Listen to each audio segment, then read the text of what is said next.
नमस्कार मित्रों, आज का प्रसंग है श्री दत्तात्रेय जयंती मार्गशीर्ष पूर्णिमा।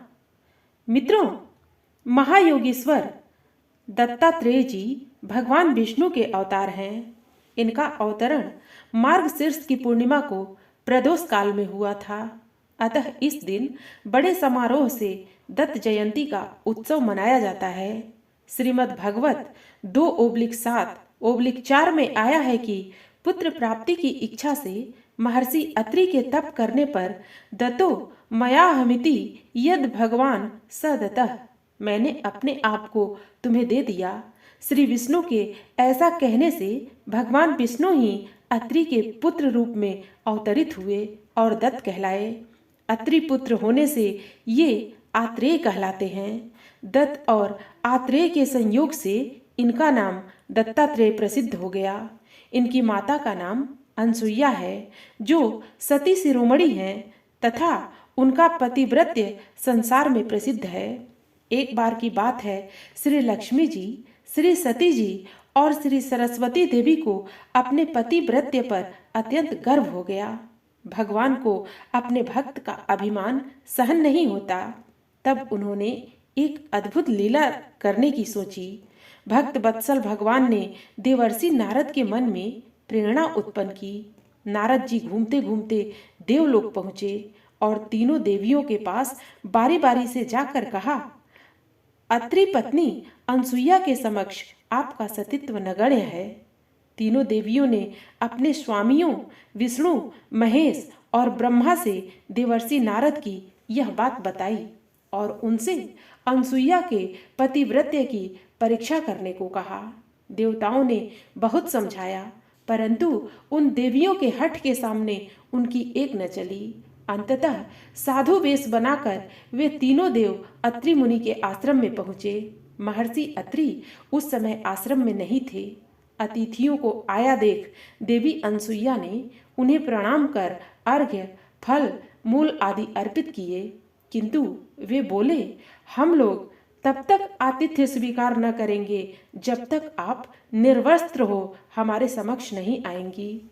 यह बात सुनकर प्रथम तो देवी अनसुईया अवाक रह गईं, किंतु आतिथ्य धर्म की महिमा का लोप न हो जाए, इस दृष्टि से उन्होंने नारायण का ध्यान किया, अपने पतिदेव का स्मरण किया और इसे भगवान की लीला समझकर वे बोली, यदि मेरा पतिव्रत्य धर्म सत्य है तो ये तीनों साधु 6-6 मास के शिशु हो जाएं। इतना कहना ही था कि तीनों देव 6 मास के शिशु हो रुदन करने लगे।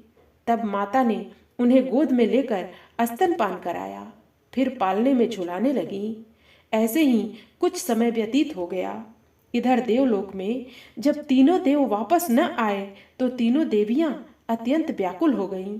फलतः नारद जी आए और उन्होंने संपूर्ण हाल कह सुनाया।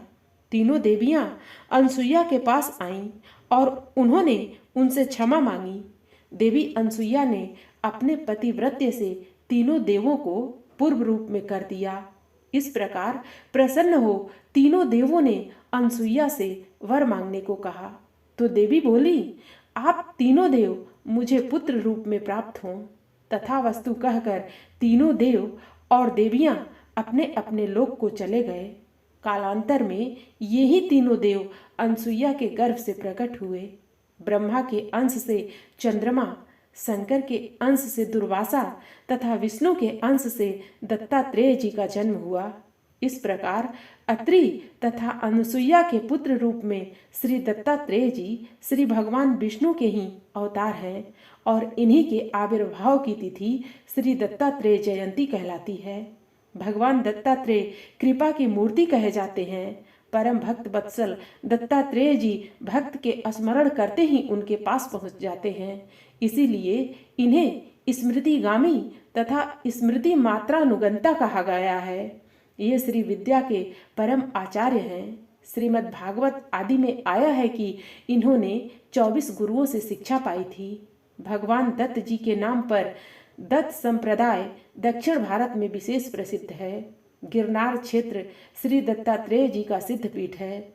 इनकी गुरु चरण पादुकाएं वाराणसी तथा आबू पर्वत आदि कई स्थानों पर है। दक्षिण भारत में इनके अनेक मंदिर हैं। वहाँ दत्त जयंती के दिन इनकी विशेष आराधना पूजा के साथ महोत्सव संपन्न होता है। इस दिन भगवान दत्तात्रेय के उद्देश्य से व्रत करने एवं उनके मंदिर में जाकर दर्शन पूजन करने का विशेष महत्व है। मित्रों, कहानी आपको कैसी लगी? अब आप अपने कमेंट्स द्वारा हमें अवश्य बताना। कहानी पसंद आने पर वीडियो को लाइक और शेयर करना।